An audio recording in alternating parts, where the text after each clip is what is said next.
What is up, DS3TV? We are back for another video, and yep, here it is, Genghis Khan, the final conquering years. This is the last video of the Genghis Khan series on extra credits, and yeah, so we'll be looking at some newer video, some other videos to this week, since we don't have any, part videos now. Coming up in this week, and yeah, that's gonna be pretty fun. So let's get into it. Also, subscribe to the channel. Want to get to 1,000 subscribers by my birthday. Thank you guys. I just checked. We're like 748 subscribers at the time of making this video. So, thank you guys for that. And I want to get to 1,000 subscribers by my birthday. So keep subscribing and keep, telling people about my channel and stuff like that, and getting them to subscribe. I really appreciate it. Thank you guys, and yeah. So let's get into it and play. Well into his middle age, and with a mighty empire under his control, Genghis Khan's thoughts linger on what will happen to that empire after he dies. What will become of his family? What will become of the world he has worked so hard to shape?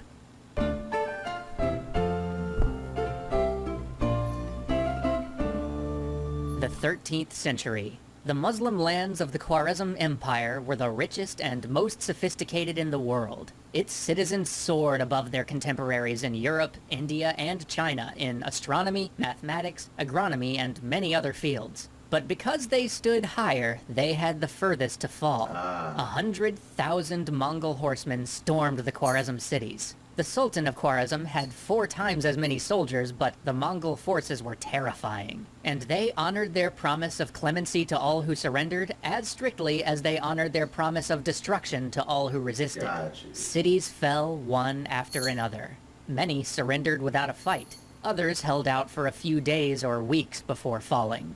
After defeating each city, Genghis Khan sent clerks to divide the civilian population by profession, including doctors, astronomers, judges, engineers, teachers, artisans, and religious leaders. They especially sought out people who spoke multiple languages. Okay. Despite all of their growth, wealth, and power, the Mongols still practiced no crafts themselves other than war, herding, and hunting. All of the skilled work done in their growing empire was done by the people they conquered. They needed teachers as much as they needed riches. But one group in particular could expect no mercy from the Mongol forces. That group being the wealthy and the powerful. Under the chivalrous rules of warfare as practiced in Europe... But I would say that's because Genghis Khan didn't come from a wealthy and powerful, powerful family too. The Middle East, during the Crusades, aristocrats were protected and kept as hostages to be ransomed. The Mongols had no use for such pleasantries. My fault. He came from a wealthy and powerful. He came from a wealthy family. Like, his family, I guess, was wealthy, but they kind of, shunned him. We already watched all the episodes. There's gonna be a playlist later, but yeah, I still feel like that. He wasn't as rich as his older brother that he later killed. So that was always a different thing, and he always had to start from the ground and build up, in a sense. To prevent future wars, they sought out and eliminated any enemy aristocrats they could find. Aristocrats offered nothing of value to the Mongols, and were the most likely to resist them successfully in the future. By eliminating the aristocracy, they decapitated the social system of their enemies. As the 1220s rolled in, Genghis Khan was in his 60s, at the height of his power, with nothing and no one standing in his way. But despite his overwhelming success as a conqueror, he was really struggling as a father. Custom held that each son in a herding family inherited some of their family's herd. Genghis Khan intended to instead offer each son a piece of his empire. However, he also needed to choose one son to be the next great Khan after he died. He summoned a family Kurultai to discuss the matter. His 2 eldest sons, Jochi and Chagatai, were tense and terse with one another. Ogadai, his 3rd son, arrived to the meeting slightly late and also slightly inebriated. Genghis Khan asked his eldest son, Jochi, to speak first on the matter of succession. In doing so, he emphasized Jochi's rank as his eldest son, implying he was the likely successor. Chagatai did not agree, and interrupted before Jochi could answer. Jochi lunged at his brother, and the two men started to fist fight. Genghis Khan broke up the fight and tearfully pleaded with his sons, begging them to understand how different things were before they were born, when nobody was safe. Yeah. He ordered them to respect each other, but he knew that he could not impose a choice on them that would last after his death. They would have to find a compromise. After much discussion, the family decided that neither Chagatai nor Jochi should become their father's heir, but instead agreed that the role of successor should go to their mellow, good-natured, and hard-drinking brother Ogedei. Okay. Genghis Khan then allotted his personal lands and herds to each son and separated Jochi and Chagatai, giving them kingdoms at far opposite ends of his territory. That's good. This ordeal cast a pall over the remainder of the campaign. Genghis Khan was now keenly aware of how much work he needed to do to preserve the empire after his death. Yeah. He had been so dogged in his pursuit of empire and unification that he'd neglected his family. He put much effort into trying to mend the relationship between his eldest sons. He assigned them jointly to a campaign, but neither brother could agree on what tactics to use. And because of their bickering, the campaign stretched on for 6 months, wow. an unprecedented amount of time for a Mongol siege. Eventually, they had no choice but to burn the city to the ground and flood it, destroying it utterly and leaving nothing to loot. In 1222, the Mongol conquest reached the city of Multan in modern-day Pakistan. Genghis Khan had set his sights on northern India, the seat of silk production. Here, however, he faced a new enemy that stopped him in his tracks.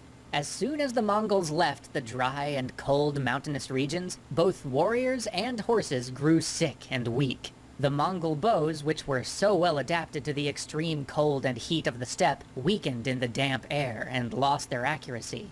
The Mongols were forced to fall back, and sustained massive casualties as they withdrew to the more familiar climate of Afghanistan. Despite this setback, they had succeeded in their goal of conquering the Khwarezm Empire, bringing Central Asia and much of the Middle East under Mongol control. To celebrate, Genghis Khan called for a fete that ended up being the largest hunt in history. His men cordoned off a massive area of territory, and tens of thousands of soldiers from different armies converged on the field from different directions. The hunt lasted for months, and was intended as more than a celebration. Genghis Khan also wanted to use it to mellow relations between his sons, and to end the campaign on a cooperative note. Upon returning home, the victorious Mongol army saw the fruits of their conquest. The nation had been utterly transformed. Girls who had spent their days milking goats and yaks were now wearing silk, while their new servants performed menial labor for them. Elders who had never seen metal in their lives now cut meat with Damascus steel, girded with ivory hilts. They served yak's milk. I know it's gotta feel good to know that like what you have been working so hard for, what you have been working so hard for comes to fruition, and everything, is as perfect as it absolutely could be. Milk from silver bowls while their musicians sang to them. But Genghis Khan was not built for this life. He didn't want to stop conquering, or maybe he couldn't stop conquering. He set out once again to campaign against the Tungut, the very first foreign nation he had conquered after his election as Great Khan. The Tungut had refused to offer troops for the Khwarezm invasion, a slight that could not stand. And establishing a base in the Tungut kingdom would offer a second chance at the Sung dynasty, a target he still coveted. And that is where Genghis Khan's story very suddenly and very mysteriously ends. What happened next remains something of a mystery. Some say that while traversing the Gobi to fight the Tungut, Genghis Khan stopped to catch some wild horses and was thrown from his mount, sustaining internal injuries. Some legends say that he was assassinated by a sex worker, struck by lightning, poisoned, or killed by a magic spell cast by the Tungut king.